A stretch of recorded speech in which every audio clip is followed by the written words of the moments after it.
Welcome back, everybody. I am, of course, Luka, your host of this wonderful show that is Sabres Chat, presented by Built in Buffalo. Um, this is episode 19, I want to say at this point. I'm pretty sure episode 19. Anyways, that doesn't matter. We have Sabres hockey to talk about. And I'm not talking about prospect challenge. I'm not talking about practice. We had almost games that count happen.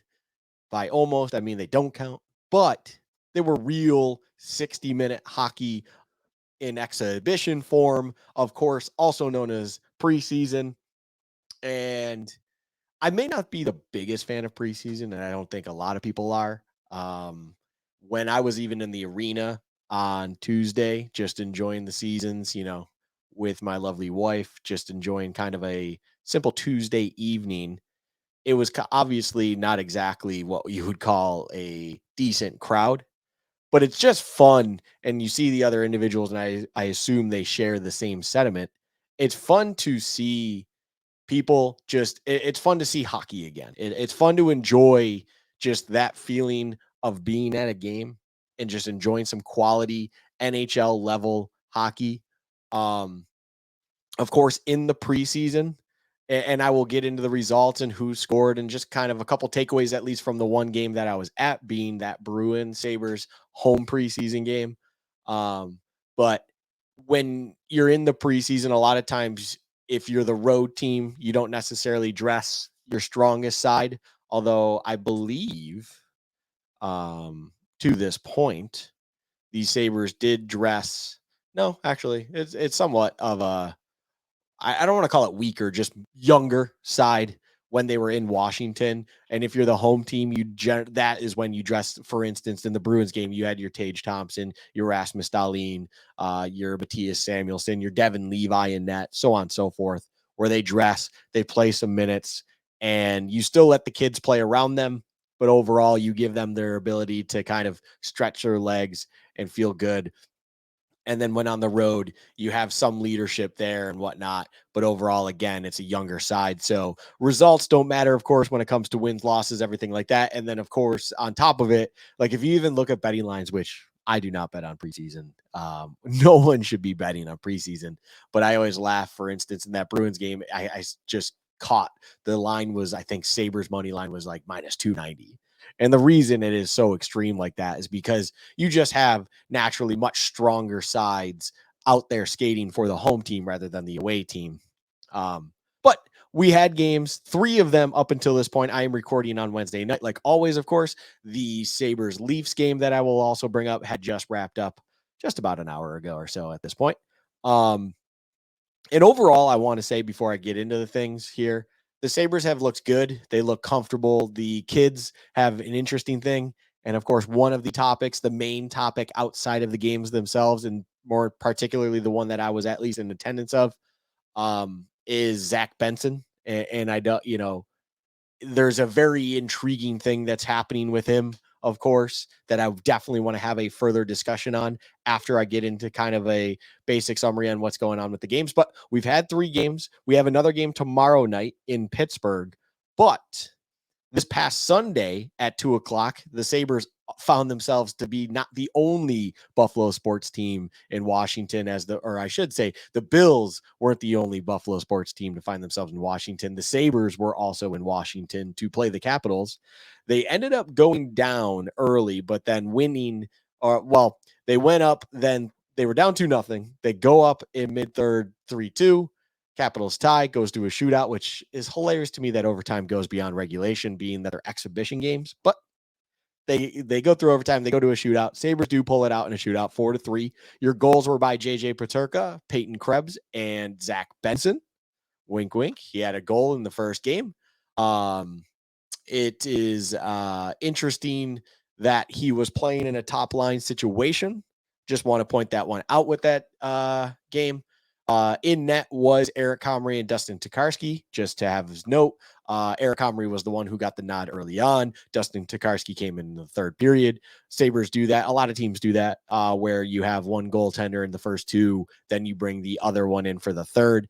In the second game, in the game that I'll get into in a little bit here, the Sabres did pull it out 4-1 over the Bruins. You had goals by Jeff Skinner on the power play, Riley Stillman, Brandon Bureau, Biro. I'm not sure exactly how I pronounce it. They said it in the arena, and I remember just being like, oh, I didn't think that's how you said it. But obviously they would know, not myself. And then there was an empty netter tacked on at the end by Philip Cederqvist. Man, apologize again if I'm butchering that. So had 4 goals there. It was really honestly a comfortable performance. Again, I'll get into that in a second. Tonight or earlier, there was the Kraft Hockeyville game where it was in Toronto, quote unquote. I'm doing air quotes if you're listening to this on audio. It was in a nice small community barn somewhere up in Ontario where the Sabres lost 5-2, goals by Davies and Joki Hairu. You did have, just to put in a note, I apologize that I didn't have this in front of me. UPL started in net in the first 2 periods, and then Michael Hauser closed it out in the third period himself. Overall, the Leafs game, I had it on, or it was on a television while I do my normal activity on a Wednesday night. Just looked like the Leafs were kind of just putting on a show. The Sabres looked okay. They definitely got massively outshot, but it's preseason. You just take it how it is. It wasn't the lineup that we saw against the Bruins the night before here in Buffalo, as I mentioned earlier, and I will get into that game now. You had a total of 4 goal scorers. The biggest thing of note to me was that Zach Benson was the guy who played up on the line with Tage Thompson and Jeff Skinner in Tuck's absence. I believe Tuck just has a minor knock at this point in time. Should be fine. It doesn't sound like there's anything of serious issue and something of note when it comes to the regular season. But Zach Benson was your guy. So your opening lineup had Tage centering, then Zach Benson and Jeff Skinner. And then you also had Dahlin and Samuelson behind them on the blue line starting, and Devin Levi in net. And that line remained consistent throughout the night. There's clearly something there with Zach Benson that they like, and we will get into that a little bit later here. But in the regards of this game, that line looked very good. It looked like, especially with Tage and Dahlin in that respect, Dahlin on the blue line, of course, kind of mixing in, and then Tage on that line more specifically. They were enjoying themselves with the amount of space they were finding in preseason. Of course, physicality might not be at its utmost highest. Naturally, it's just players looking out for other players. You don't want to lay the body too much. Although at one point, Riley Stillman did go for a full-on swing against a Bruins player, and I found that to be interesting in a preseason game for him to be just laying one out there. It's just unnecessary, but I'm not going to tell him what to do or what not to do, and I'm not going to be upset about it either. That's his MO. That's what he likes to do. On Riley Stillman's note, he stood out among the quote unquote other 4 defensemen. I think he had a very confident game. There were multiple times where I found myself thinking about how comfortable he looked like in the defensive end with the puck on his stick, just his positioning, stuff like that. He definitely seems like a guy that I understand why the Sabres took a flyer on him, why they like him a lot as that 7th D-man, even potentially being in that bottom 2 or that bottom pair for this team if needed. It was good to see him rewarded with both a goal and a +2 on the night because he definitely stood out in a positive way. Casey Middlestat is also another player I just noted from sitting in that game against the Bruins where there was a stretch, I believe, in the second period that it really became almost a tennis match back and forth nonstop. And Middlestat's line was the line being caught out there a little bit. And he was actually playing a very sound 2-way game in the center position where he was never he was understanding what was going on. He never looked uncomfortable. And I would honestly say that for Casey Middlestat, he is I think he's definitely a very solid player overall, but that's something where maybe eventually he could get caught a little high at times or potentially, but he's seeing the game really well. Again, it's preseason. Anything I say tonight, just for the record, it's preseason. Take it with a grain of salt. This doesn't mean Casey Middlestat or Riley Stillman are going to be studs and they can't be buried on the depth of this team. It's just in-game action. From what I saw, they looked very comfortable in their skin. They looked like they were having a very good game, and they were both rewarded statistically, by the way, for these good games. Casey Middlestat had a 2 apple +2 night on his own regard, 1 shot on net as well. Those two guys really stood out. And then last but not least, Devin Levi played the first 2 periods. He started in net, of course, like I mentioned earlier, and he looked extremely comfortable. If you wanted to kind of get a quick preview on what we're going to have with our starting goaltending going into the season, and you actually put any sort of weight into it when it comes to the preseason, what you saw out of Devin Levi in that game in those first 2 periods was a very comfortable goaltender who looks like he is definitely ready for a starting position. Now, Boston, as I mentioned earlier, did not exactly field the strongest of lineups when one of your most experienced, if not your most experienced forward out there was Milan Lucic at his age, who had 17 minutes time on ice, which was, looking at this real quick, yes, the second most among all forwards. Bokovist was your most. It's not the strongest of players out there, but overall, you play against what the competition you got. You're just trying to get your feet wet a little bit, just get your legs underneath you, get in the feel of a game. And it was a good output out of our outing out of Devin Levi. Looked very, very good, stood out. Really no negatives. I mean, it's a 4-1 game. It's a preseason game on top of it. It's not like anyone looked like they were out of sorts, didn't belong, whatever you want to call it. I think that game specifically, just being it was the one that I had my eyes on most. Um, the Sabres looked very, very solid. Again, lesser competition, all of those things, but overall, a very, very, very enjoyable game with all things considered, being that it is preseason and whatnot. The lead of this episode, though, the what makes me want to extend this conversation for a little bit more than the 11 minutes it looks like we've been talking here is the fact that Zach Benson's situation is intriguing. As I mentioned with that Bruins game, he was playing on the top line with Tage Thompson, with Jeff Skinner. It was not your Yuri Kulich or Isaac Rosen, any of that regard. I mean, Kulich is a center, so you would imagine they could move him to wing if they really wanted to. They didn't move Middlestat up to that wing to play opposite of Skinner. They just put Benson in that position to see what he can do. It clearly is basically the question comes down to this with how they've handled him in the 2 games he's played. He took the night off against the Leafs, but in those 2 games he played, is there something there?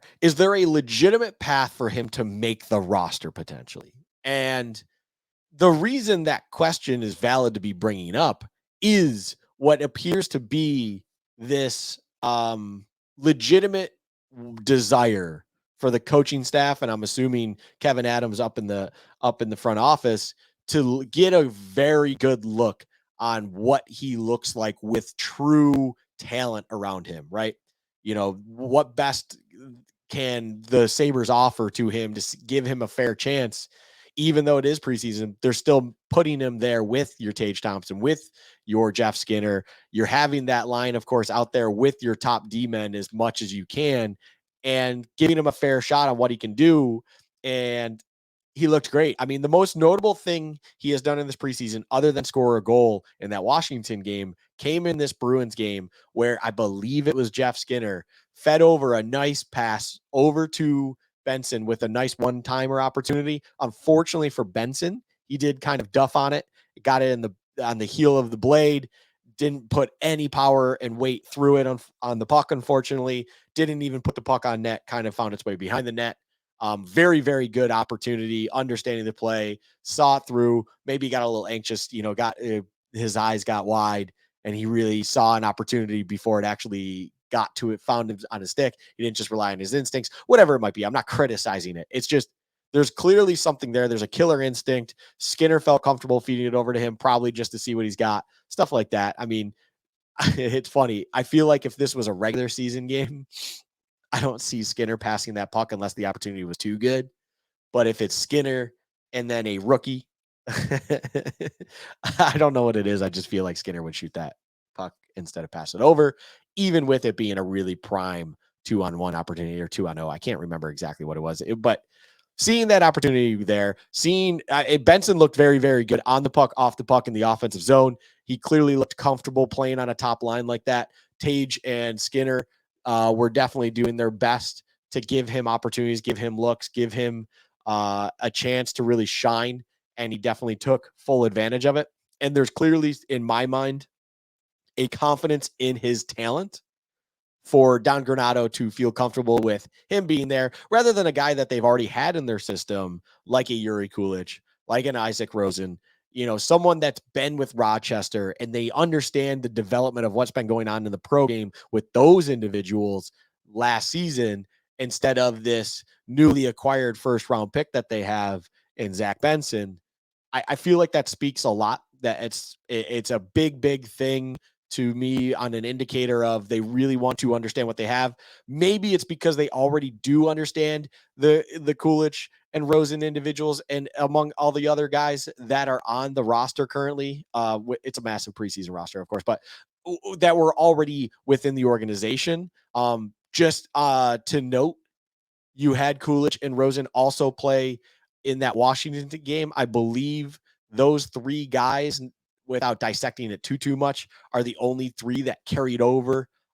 Bureau as well, actually. Just going through this, Benson, Bureau, let's see here, Serdkvist. Okay, so a few of these guys, I shouldn't say that, but these guys all did play both against Washington and then in that Bruins game, where it's just something to keep your eye on, though, with how they use Benson moving forward. I think it speaks volumes that he was on the top line, but then also it now is like, okay, was it just kind of a one-time flyer? And if Tuck then say they want to play these guys in Pittsburgh tomorrow night or tonight, if you're listening to this on Thursday, appreciate you, by the way, if you're listening on the first day as this pod comes out every Thursday at noon Eastern on the Built in Buffalo YouTube channel, as well as the Bills Chat YouTube channel. But if we see Benson again on a top line situation, I think that would speak massive volumes on what this coaching staff wants, where his ranking stacks among the other individuals within the organization, within the prospect pool. The one thing I will say is it's not a true reflection potentially, only because you have a guy like Savoy who is still dealing with a minor knock of his own, or I don't want to even say minor, just a knock of his own after the shoulder injury or upper body injury, we'll call it, that he suffered in the final game of the prospect challenge early on. So I'd be curious to see what it would be and what the situation would be like if your Matt Savoy was also healthy. Would Zach Benson find himself in this position? Would they have Matt Savoy there instead? Would they then just be pairing those two as they have a natural chemistry in their own on their own line? And then we would be seeing a Rosen or a Coolidge up on that top line. A lot of these unknown questions there, but it's just you take it with what it is, with a grain of salt kind of deal. And overall, it's exciting to see that the most recent first round pick is actually a guy that this organization is intrigued by, that they want to give opportunity to, and he definitely seems to be flourishing in some regard in that situation that he finds himself in, and he looks comfortable playing with guys that are bona fide studs already and have been in the NHL for years.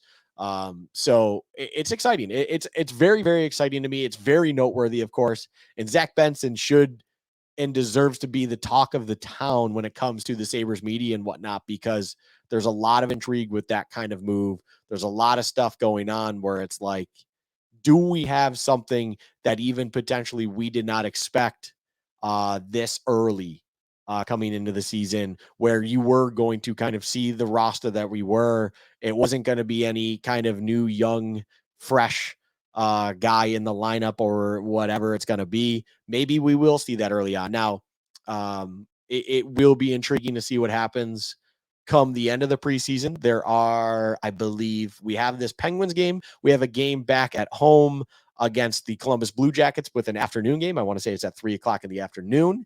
And then there is two more preseason games. I'm going to just look this up real quick. I should have had this in front of me.